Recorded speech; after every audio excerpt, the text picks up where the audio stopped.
Bismillahirrahmanirrahim. Assalamualaikum warahmatullahi wabarakatuh.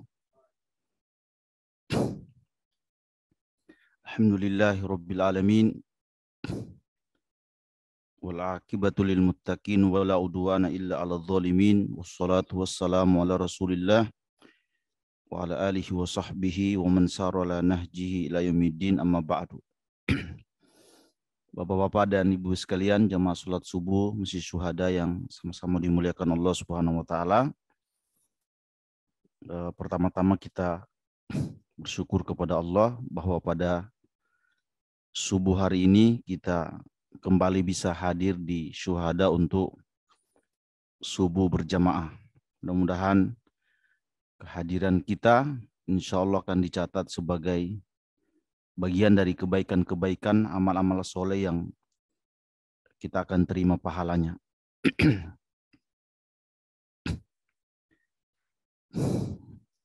Bapak dan Ibu sekalian yang dimuliakan Allah Subhanahu wa taala.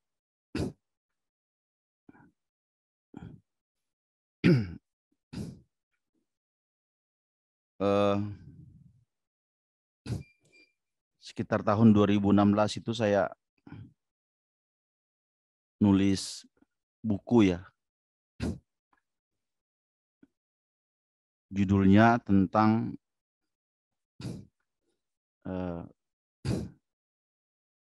humor-humor berhikmah. Ya. Humor berhikmah ini saya ambil dari apa yang saya dengar ya. Kemudian apa juga yang saya baca dari beberapa buku-buku Islam, juga dari biasanya ceramah-ceramah para syekh ketika menyampaikan ceramah berbahasa Arab. Nah, saya mengumpulkan hikmah-hikmah dan kisah-kisah itu, kemudian memberikan pelajaran hidupnya. Jadi tema kita pada subuh hari ini sebenarnya tema ringan ya. Nah, saya lihat juga banyak yang berlibur ini ya. Banyak yang tidak hadir.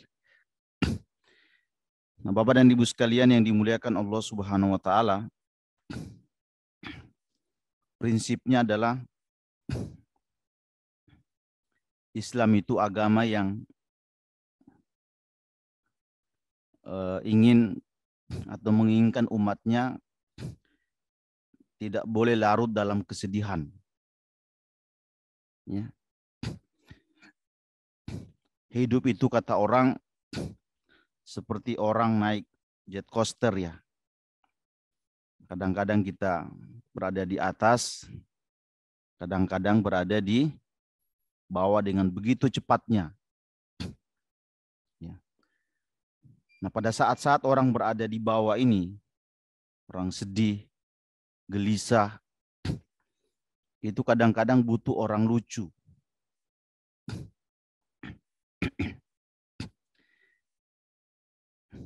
Nah, jadi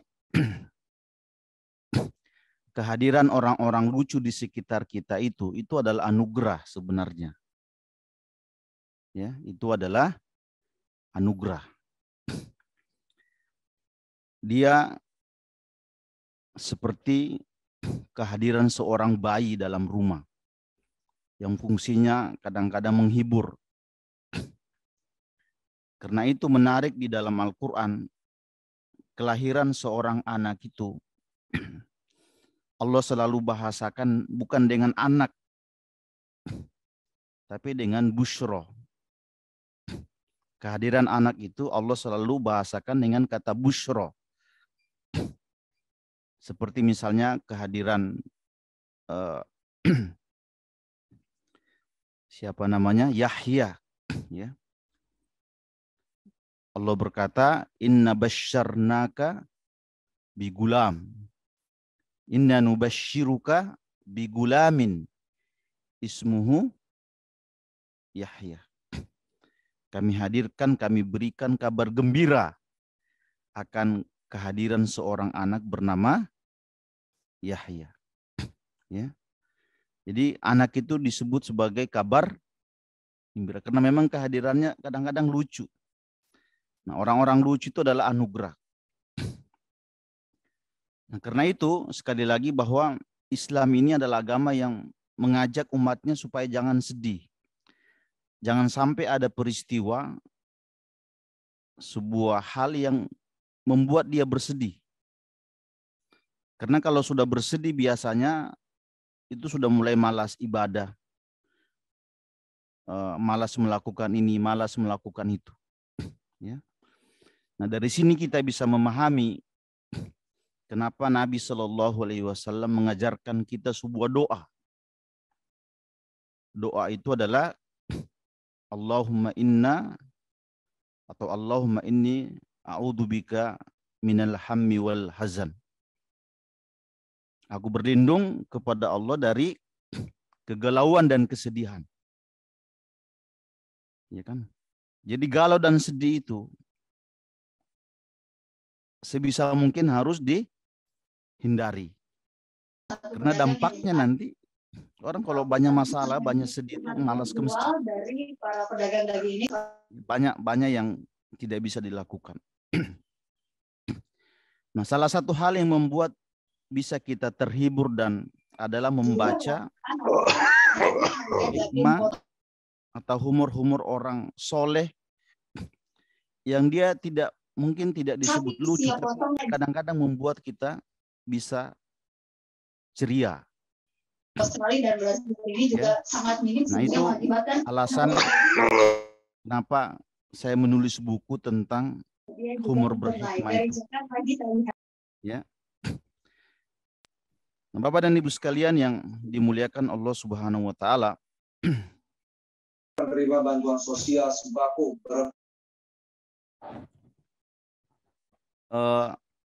dulu waktu kuliah di Libya, ya, ada dosen Mesir suka cerita, ya.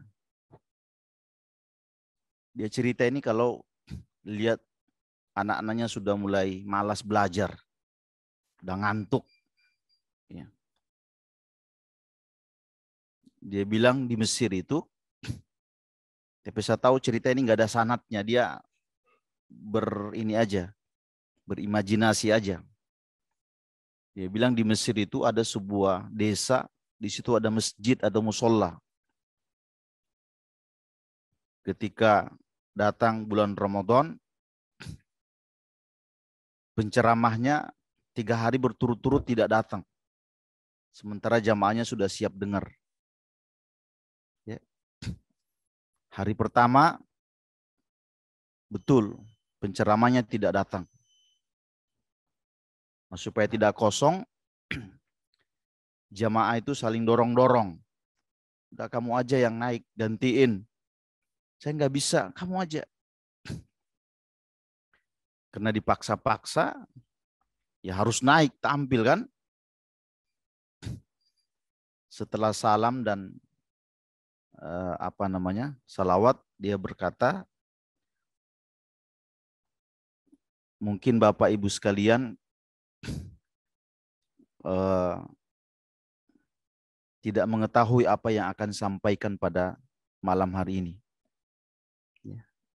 Spontan ibu-ibu, bapak-bapak berkata, belum tahu. Ya. Kata dia, saya berpikir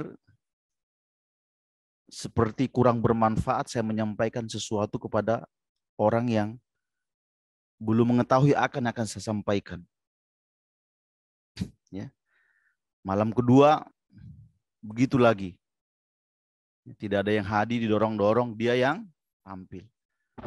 Setelah salam, salawat, dia berkata, malam ini saya yakin bapak-bapak, ibu-ibu sudah mengetahui apa yang akan saya sampaikan.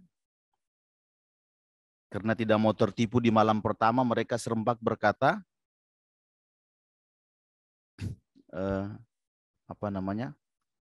maaf ya. Sebagian mereka berkata sudah gitu kan. Karena tidak mau tertipu dengan malam pertama. Ya. Dia berkata kalau begitu seperti tidak terlalu bermanfaat saya menyampaikan sesuatu kepada orang yang sudah tahu. Ya. Nah, di malam ketiga kira-kira begitu lagi kejadiannya. Ya. Dia berkata, Bapak Ibu sekalian, kira-kira sudah mengerti belum apa yang akan saya sampaikan? Ini jamaahnya tidak mau terkecoh nih. Ya. Sebagian berkata belum, sebagian berkata sudah. Ya. Dia berkata kalau begitu mohon yang sudah mengerti menyampaikan kepada yang belum mengerti.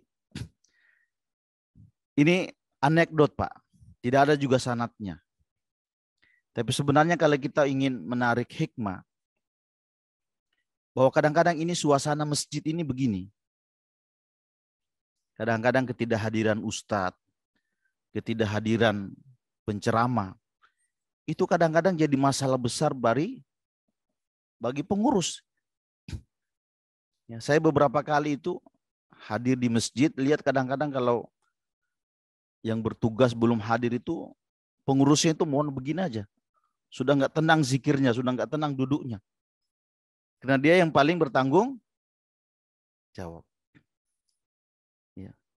Itu ada masjid di pasar di Sunan Giri itu, Masjid Al-Furqon. Ya. Pengurusnya cerita ke saya, itu karena sering ustadznya tidak datang itu, karena pasar ya, mereka orang-orang sibuk di pasar ngurusin siapa yang ceramah, siapa yang bertugas, itu kadang-kadang nggak punya waktu. Makanya jadwalnya disusun 2 tahun sekali. Termasuk nama saya ada di situ. Saya kadang-kadang sudah 2 tahun baru ditelepon, Pak, ini ada jadwal nih, kapan disusun 2 tahun yang lalu? Udah lupa. Ya. Nah, terpaksa mereka buat kaderisasi itu, kaderisasi.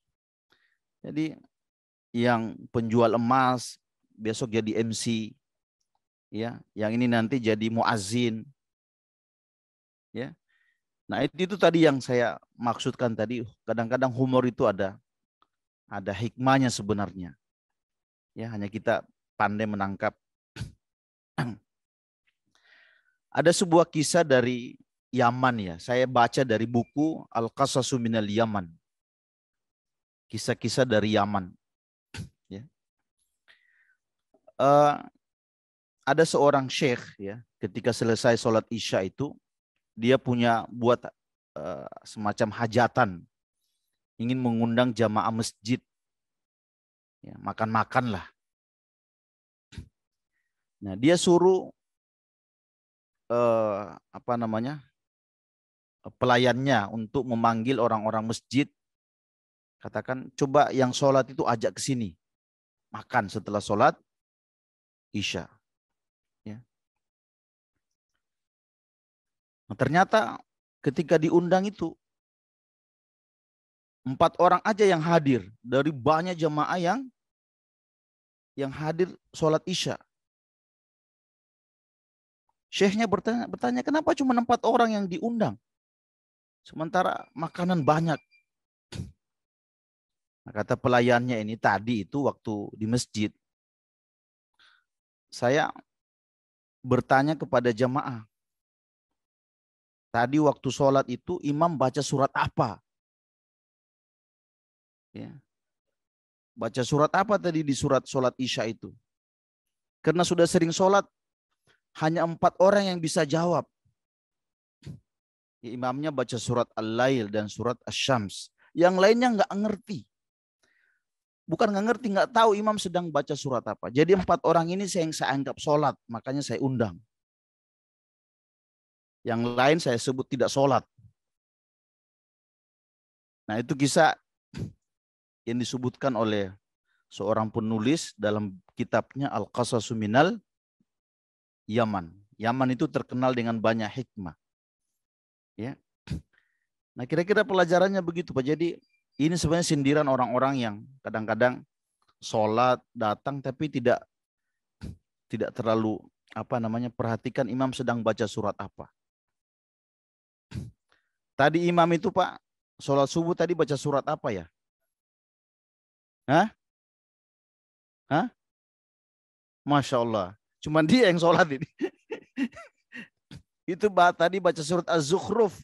Ya memang sih agak di dalam-dalam Al-Quran, agak susah. Ya, kecuali kalau juz amma kan kita ngerti tuh baca surat Wal Asr, Qul Huwa itu kita ngerti. Kalau baca Zukhruf itu susah. Jadi kalau diundang makan cuman beliau yang bisa hadir.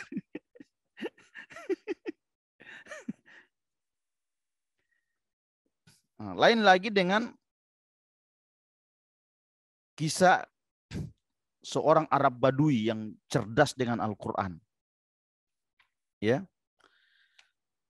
Jadi suatu waktu Pak, Bapak dan Ibu sekalian, ada seorang imam besar, ulama salaf. Namanya Imam Al-Asmu'i. Dalam riwayat lain dibaca Al-Asma'i. Ya. Seorang ulama salaf pernah mengajarkan ilmu di sebuah masjid berbicara tentang hukum pencurian lah, hukum potong tangan. Dia jelaskan di depan jamaah tentang itu. Nah, yang dia kutip itu adalah surat Al-Maidah, ya.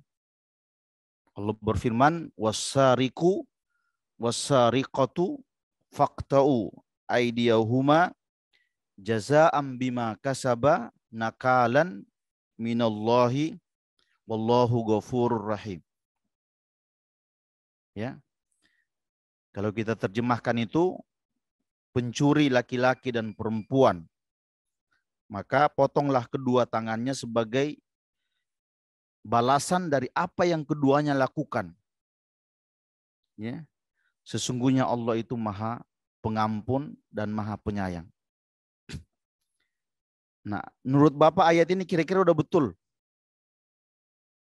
Menurut Bapak nih, kira-kira sudah betul Pak? Nah, 100% bilang sudah betul ya. Tapi ada seorang badui yang angkat tangan di hadapan Syekh Al-Asmu'i. Ya. Dia berkata begini, "Ya Syekh, ayat yang Anda baca itu firman Allah atau perkataan manusia?" Semua yang hadir itu kaget. Kenapa ada badui bisa bicara seperti ini? Ya jelas ayat kan.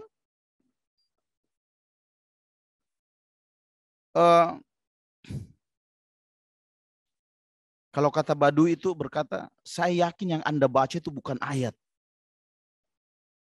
Dia berani ngomong di hadapan jamaah seperti itu. Ya. Nah, kemudian Imam Al-Asmu ini bertanya begini, "Ya A'rabi,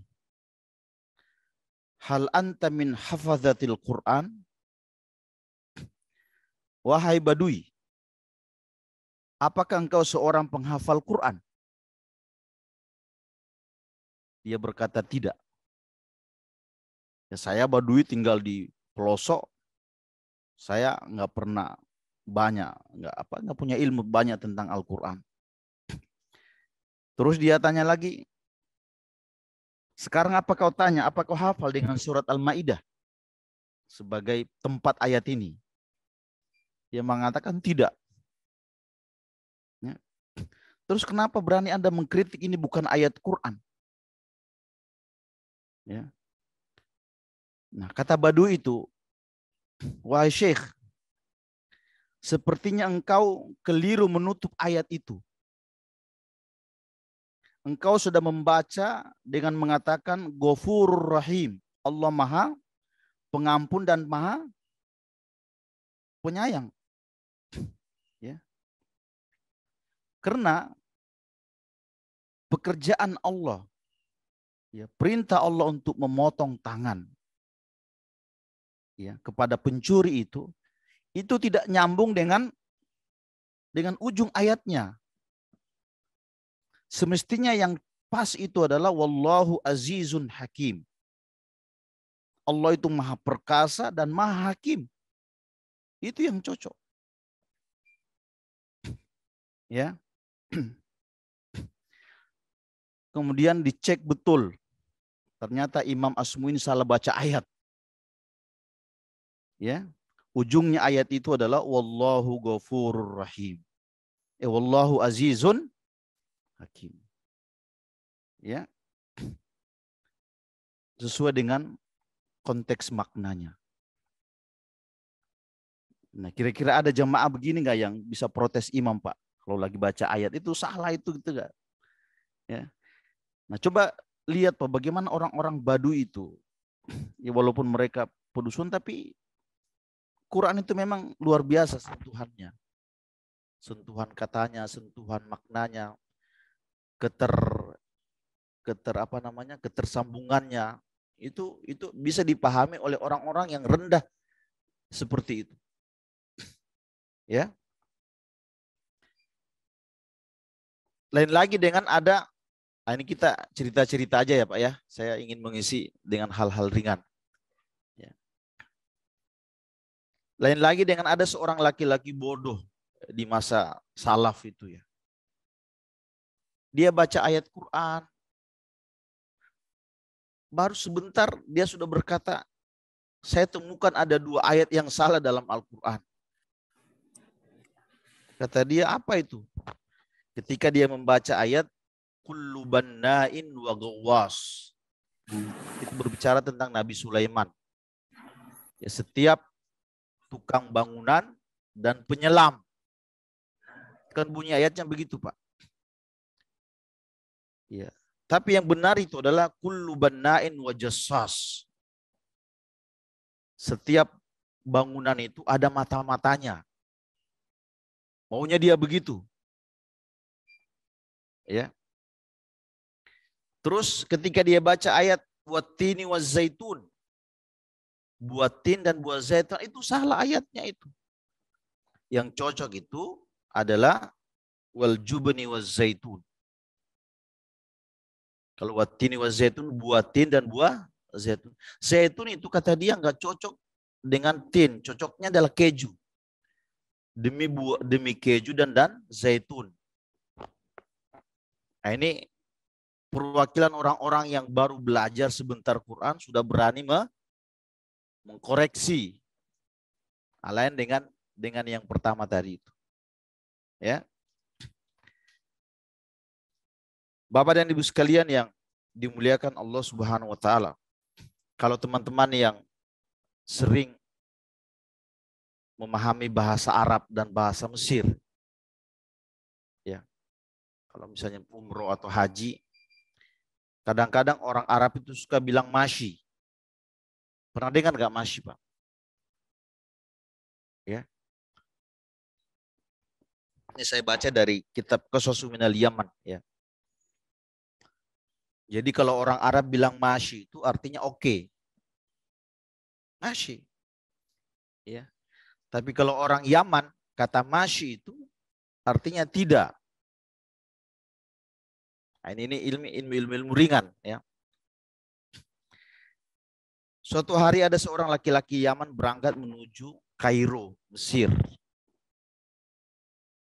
Ya. Sampai di sana dia sewa taksi. Diantar ke tempat yang dituju. Ketika sampai tujuan, laki-laki Yaman ini kasih sopirnya 1 junai mata uang Mesir. Ya. Kata sopir Mesir, masyi. Apanya masyi, Pak? Oke, gitu ya. Makasih. Ya. Kata orang Yaman ini agak marah. Ya. Makanya dia kasih lagi, tambah.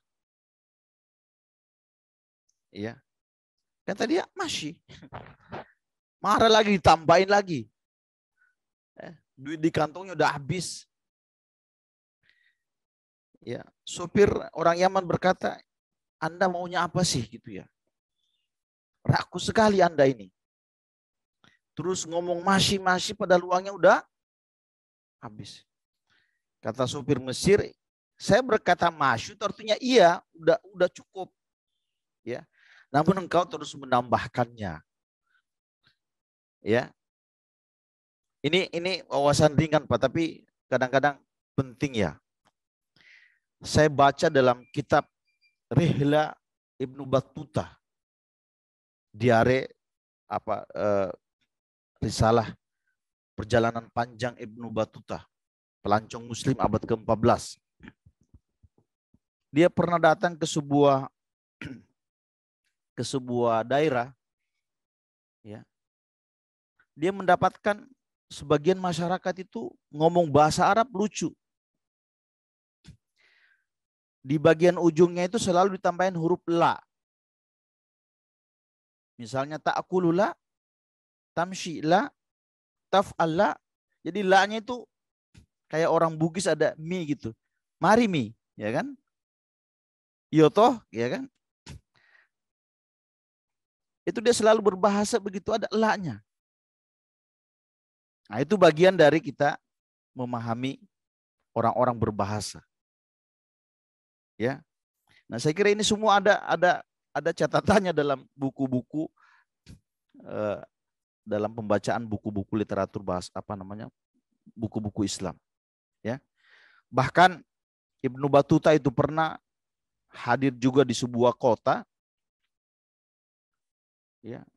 Tidak disebutkan kota itu, tapi dia cerita, saya pernah hadir di sebuah kota, masyarakatnya itu kalau berhitung angka 9 itu tidak pernah disebut. Misalnya wahid, ithnani, thalatha, arba'a, khamsa, sitta, sab'a, thamania. Nah, mereka tidak menyebut kata tis'ah. Bukan, maaf. Tidak menyebut kata 10.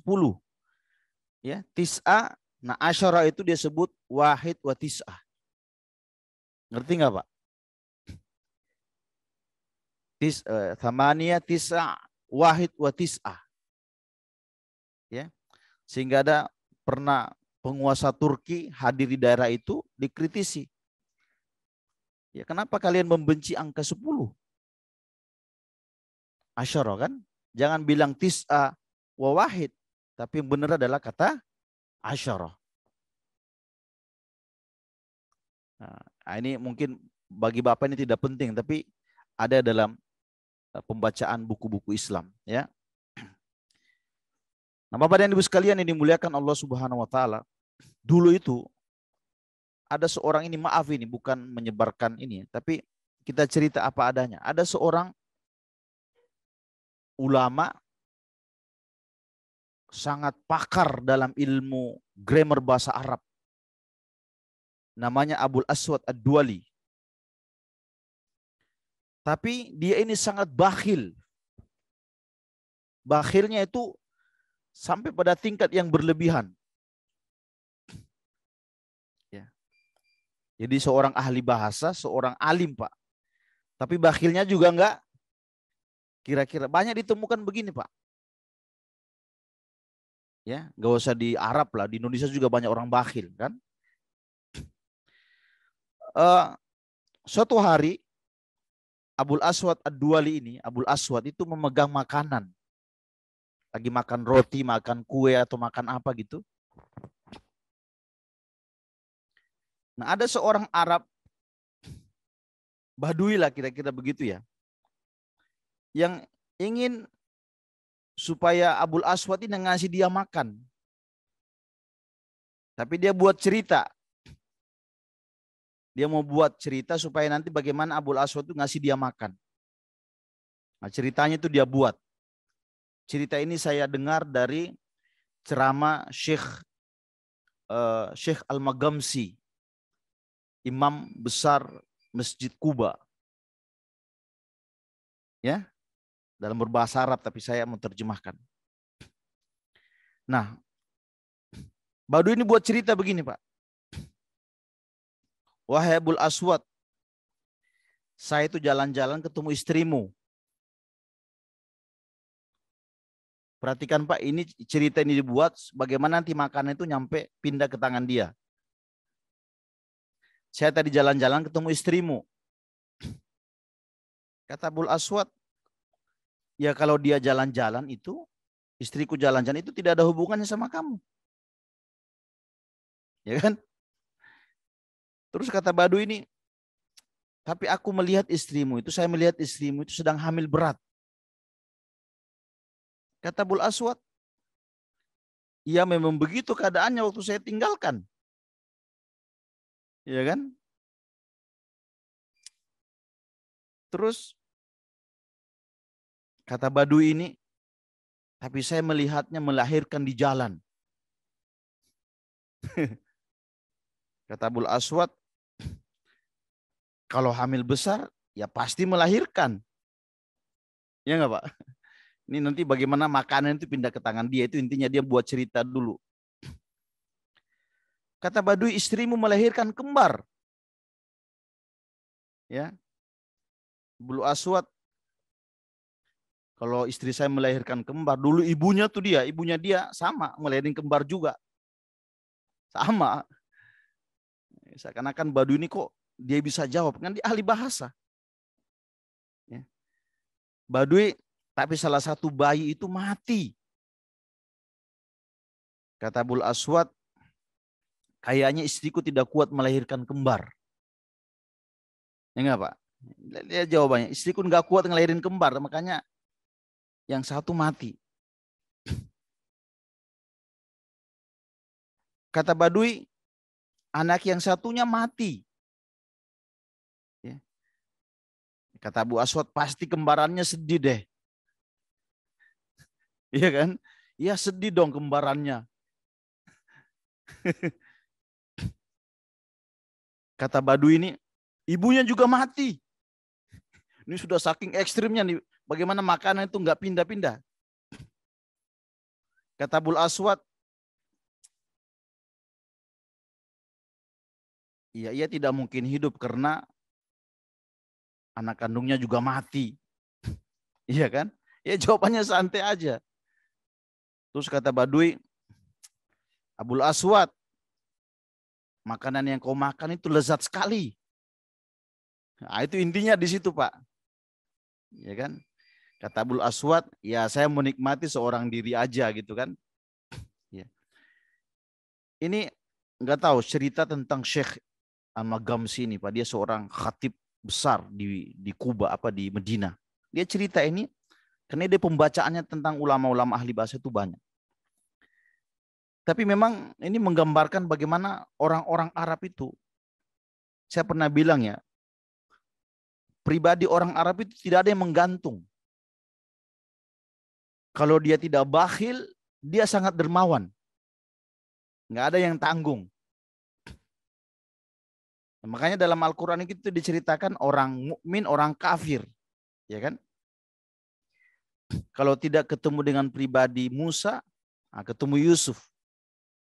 Tidak ketemu dengan Abu Bakar, ketemu dengan Abu Jahal. Pribadinya selalu ekstrim. Pelit, bakhil.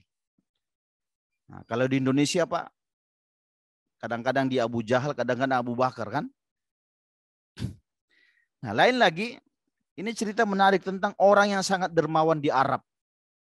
Ini mudah-mudahan cerita penutup. Ya, saya tidak sadar waktunya udah mau habis. Jadi ada 3 orang Pak, berdebat. Kayak kita nih dia, syuhada nih. Kadang-kadang kita cerita, tahu nggak, si Fulan itu dermawan sekali. Dermawannya nggak kira-kira.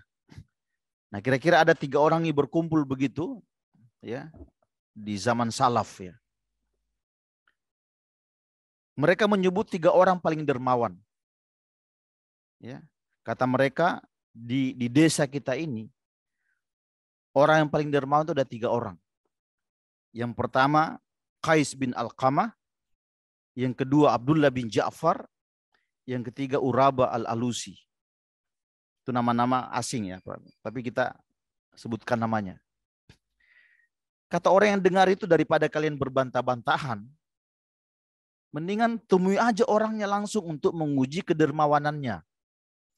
Mana yang paling dermawan di antara bertiga itu. Udahlah, betul, kita setuju. Daripada kita berdebat siapa yang paling dermawan, kita temui saja orangnya. Nah, yang pertama adalah Qais bin Alqamah. Didatangi Qais bin Alqamah ini. Ternyata dia sedang tidur. Si dermawan itu lagi tidur. Yang keluar budaknya. Kata budaknya, apa keperluan kalian? Ya, ini berpura-pura kami ini musafir, butuh bantuan. Butuh bantuan Qais bin Alqamah. Dia tidak bisa tidur. Singkat cerita, Pak, ketika dia bangun, dia berkata begini, "Wahai musafir, pergilah ke kandang onta. Cari onta terbaik kemudian ambil. Dan onta yang tidak membangunkan saya, budak yang tidak membangunkan saya ini saya bebaskan." Itu kira-kira dermawan nggak, Pak? Sudah dermawan ukuran kita. Ya. Sekarang yang kedua. Yang kedua, kita ke rumahnya Abdullah bin Ja'far. Ya. Datanglah ke rumah Abdullah bin Ja'far yang dikenal sebagai laki-laki dermawan. Nah, saat itu sedang dia ingin mau melakukan perjalanan naik kuda. Jadi kakinya itu baru masuk ke pelana ya, Pak. Sudah baru satu, baru datang musafir. "Wahai Abdullah bin Ja'far, saya seorang musafir butuh bantuan." Ya. Melihat ada orang yang minta seperti itu, Abdullah bin Ja'far ini kemudian turun sambil berkata, "Ini kudanya, ambil saja." Ya. Dan semua yang ada di kuda-kuda itu, di atas muatan kuda ini ambil juga. Ternyata isi kuda itu atau muatan kuda itu adalah bungkusan sutra dan uang 2.000 dinar sebagai bekal perjalanan. Kata dia, ambil semuanya. Itu kira-kira dermawan nggak, Pak? Dermawan kan? Tidak mungkin ada orang kita mau ke rumah aja, dia lagi mobil, kata dia, mobil saya ambil aja nih. Nggak ada begitu. Sama orang-orangnya, sama istri saya ambil sekalian. Nggak ada kan? Nah, itu kurang orang dermawan. Kita pergi yang ketiga. Ya. Ketiga itu kita ke rumahnya Urabah bin Al-Alusi. Ternyata ketika ke rumahnya Urabah Al-Alusi ini, dia orangnya sudah buta. Ya. Harta-hartanya itu sudah banyak diinfakkan karena dermawannya. Tinggal dia sudah tua, udah buta. Dia sedang digiring oleh dua pelayannya menuju masjid tapi dalam keadaan buta. Datang orang musafir, ya, "Kami butuh bantuan. Kira-kira apa yang bisa Anda kasih?" Dia mikir-mikir apa yang bisa dikasih ya. Infak, hartanya sudah habis diinfakin, tinggal dua pelayan. Kata dia, "Pelayan ini ambil dua-duanya. Saya berjalan ke masjid buta, tabrak kiri kanan." Nah, kira-kira menurut Bapak yang paling dermawan siapa, Pak? Yang kedua atau yang terakhir? Ya kira-kira semua dermawan. Tapi sebagian ulama mengomentari bahwa yang paling dermawan itu yang paling terakhir. Karena hartanya sendiri sudah habis, pelayannya tinggal dua, dilepasin juga untuk orang. Nah, itu yang saya sebut tadi, orang Arab itu bakhilnya sangat kuat, dermawannya juga sangat kuat. Dulu waktu saya kuliah di Libya tuh, Pak, ada wakil mudir. Wakil mudir. Ya, wakil mudir itu wakil direktur ya. Saya kalau masuk ke ruangannya itu, dia orang Arab, orang Saudi. Itu ada uang dulu tuh kalau tahun 95-an ya, kalau kita lihat uang seperti saya ini kan gimana gitu, Pak. Uang 100-an ribu segini nih. Uang ratusan ribu, sudah ada belum uang ratusan ribu waktu itu, Pak? Nah, 50-an paling tinggi ya. Uang paling tinggi, Pak, dia taruh di atas mejanya segini. Setinggi ini dia, dari sini ke sini. Setiap orang yang masuk, saya sendiri masuk ke ruangannya itu. Saya ditegur, "Kenapa lama nggak ke sini?" Ya kan? Terus di lidahnya diginikan, ya kan? Ya kan? "Ambil, khuz. Ambil." Iya kan? Saya waktu itu ya baru datang dari Sulawesi, senang juga. Saya bilang dermawan sekali. Ya. Ada orang kayak gitu, Pak. Nah, kebanyakan TKW TKI kita ini yang kadang-kadang beritanya muncul, ya mungkin ketemu yang bakhil-bakhil. Apalagi digoreng sama media kan. Tapi tidak banyak juga Pak. Justru yang kita baca itu saya baca. Ya, ada misalnya orang TKI, ya, TKW itu yang kadang-kadang dihajikan, di biaya pernikahannya dibiayai, pulang dapat mobil, ada tambahan uang, ya, dikasih buku-buku pelajaran. Yang begitu itu nggak disorot media. Ya, beberapa waktu lalu saya baca di koran Republika tentang wajah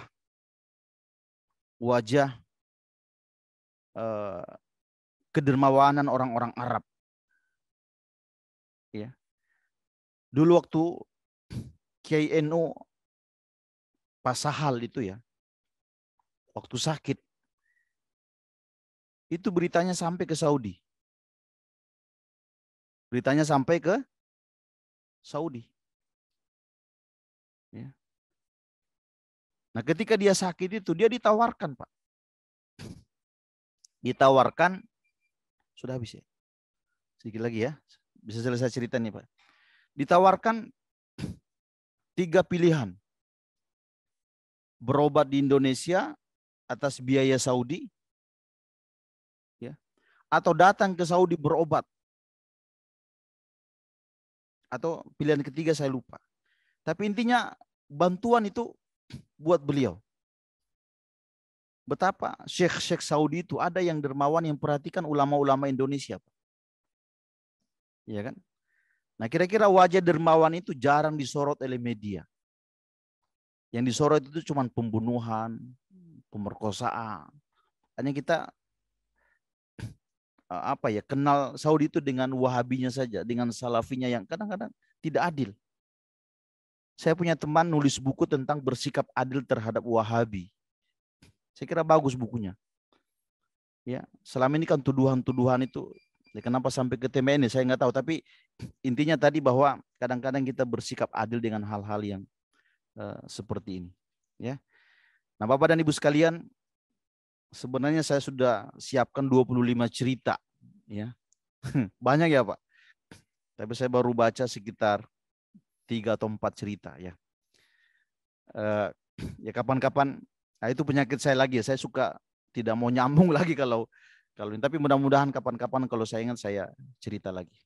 Bapak dan Ibu sekalian, saya mohon maaf karena hanya bercerita-cerita ringan, ya, karena saya pikir ini hari banyak liburnya.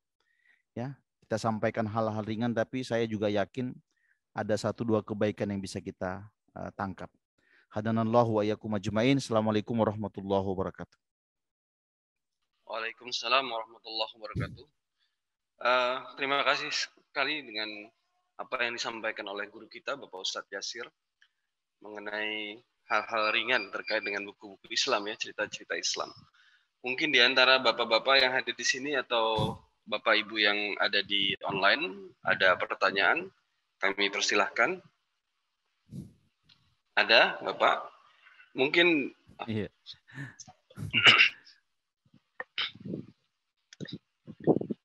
Silakan. Waalaikumsalam warahmatullahi wabarakatuh.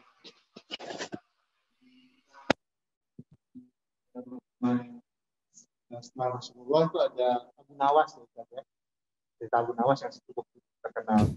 Cuman yang pertanyaan saya sebetulnya dalam Islam itu sendiri boleh nggak kita melakukan berlucu-lucu gitu? Saya pernah dengar bahwasanya terlalu lucu itu nggak boleh juga. Iya, silakan mungkin Ustaz, pertanyaan yang cukup baik. Apakah memang berlucu-lucu itu ya? Terlalu berlucu-lucu itu diperkenankan Pak Ustaz? Ya. Terima kasih. Ya, saya kira kesimpulannya kita boleh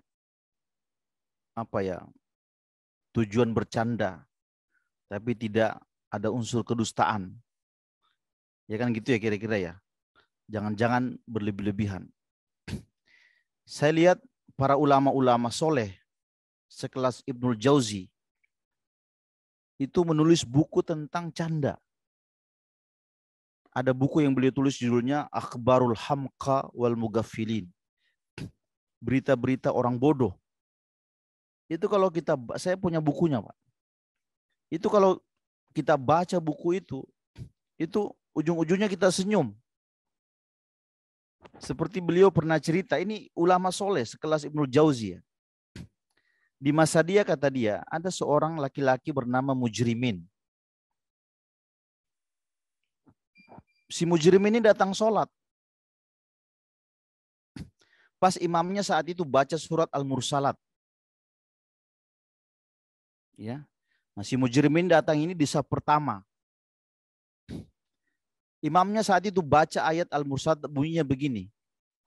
Alam nuhlikil awwalin. Apakah orang-orang yang datang pertama itu tidak takut kami akan binasakan? Kata si Mujrimin, saya orangnya ini. Saya yang datang pertama. Akhirnya dia mundur di saf kedua. Pemikiran Baduy kan sederhana, Pak. Kadang-kadang apa yang dia tangkap itu yang pikiran-pikiran polos, ya, lugu gitu kan. Dia mundur. Ya. Imamnya terusan ayat itu adalah tsumma nutbi'uhumul akhirin. Kami akan binasakan orang-orang yang sesudahnya. Kata si, gimana ya? Saya di saf pertama disalahin, di saf kedua juga mau kena binasa nih. Akhirnya dia kabur dari masjid. Sampai ayat itu berkata begini, wa kadzalika naf'alu bil mujrimin. Demikianlah kami akan memperlakukan mujrimin. Kebetulan namanya Mujrimin, Pak. Cerita itu ditulis oleh imam besar dalam dunia Islam, namanya Imam Al-Jauzi dalam kitab Akhbarul Hamqa, ya. Nah, saya kira mungkin tujuan beliau kan serius nih, orangnya sudah banyak memasukkan ribuan orang mu'allaf. Tapi pas saat-saat senggang beliau nulis buku-buku ringan tentang canda itu. Ya, apalagi kalau kita jauh, saya dulu pernah cerita dalam tafsir Imam Ibnu Katsir. Beliau menceritakan tentang para sahabat yang ikut perang. Perang itu serius, Pak. Tapi sebagian mereka saling melempar semangka. Dilempar ke temannya tuh supaya kena. Kenapa dia lempar? Supaya dia ketawa, jangan terlalu serius. Musuh kita ini udah tegang ceritanya, kita harus lempar-lempar semangka. Ya kan, kalau kena kan lucu tuh, Pak. Ya kan, enggak entah ada cairannya kan bisa ketawa kita. Ya. Saya punya dulu dosen Arab dari Mesir ya. Saya selalu lihat mereka suka sholat berjamaah tuh, pakai baju gamis panjang. Dulu banyak orang Mesir di depan Salemba tuh, Pak. Dulu Lipia di situ. Saya suka lihat dari belakang. Keduanya tuh kalau lagi jalan ke masjid saling dorong-dorong ke got supaya jatuh. Ya kan? Kadang-kadang ambil daun dipetik, kemudian dimasukin, kemudian diginikan, ya kan? Saya bilang orang sudah tua masih kuat bercanda. Dan jangan lupa fitur yang ada dalam tubuh kita itu salah satunya ingin senang, ingin bercanda. Makanya dalam hadis itu disebutkan salah satu amal terbaik dalam Islam itu adalah memasukkan rasa gembira kepada sahabatnya. Memasukkan rasa gembira kepada orang. Kau cerita, kau bergaya, kau bertindak, sahabatmu bisa tertawa. Itu bagian dari amal soleh. Nah, walaupun dalam Islam itu ada prinsip-prinsipnya bahwa tidak boleh hal-hal yang gulu, berlebih-lebihan. Dari mana nih asalnya nih? Kadang kita ketawa terbahak-bahak sampai lupa Allah. Saya kira bukan begitu. Imam Al-Ghazali pernah berkata ya, kenapa bab canda dalam Islam itu diperbolehkan? Supaya orang-orang Yahudi dan Nasrani mengerti bahwa Islam itu banyak kelonggaran. Ya kan? Saya kira menarik ucapan-ucapan seperti itu. Saya kira itu, Pak. Ya. Jazakallahu khairan katsiran. Ada lagi pertanyaan Bapak-bapak semua? Cukup. Saya kira juga waktunya memang sudah 10 menit dari waktu syuruk, alhamdulillah. Dan beruntung sekali kita bisa hadir di masjid di sini, mendengarkan apa yang disampaikan Ustadz, dan juga kalau kita lihat ya, Pak Ustadz di Masjid Syuhada, alhamdulillah ya, lengkap gitu ya kita ya, jamaah kita ya. ada yang lucu-lucu gitu kan, ada yang membuat kita tertawa, tapi insya Allah di masjid ini tidak menjadikan hubungan kita, relasi kita dengan sesama itu tidak akhirnya melupakan Allah Subhanahu wa taala. Saya kira itu Pak Ustadz. Demikian kami ucapkan terima kasih juga kepada para jamaah yang hadir di masjid dan juga di online. Kita tutup. Subhanakallahumma bihamdika asyhadu an la ilaha illa anta astaghfiruka wa atubu ilaik. Assalamualaikum warahmatullahi wabarakatuh.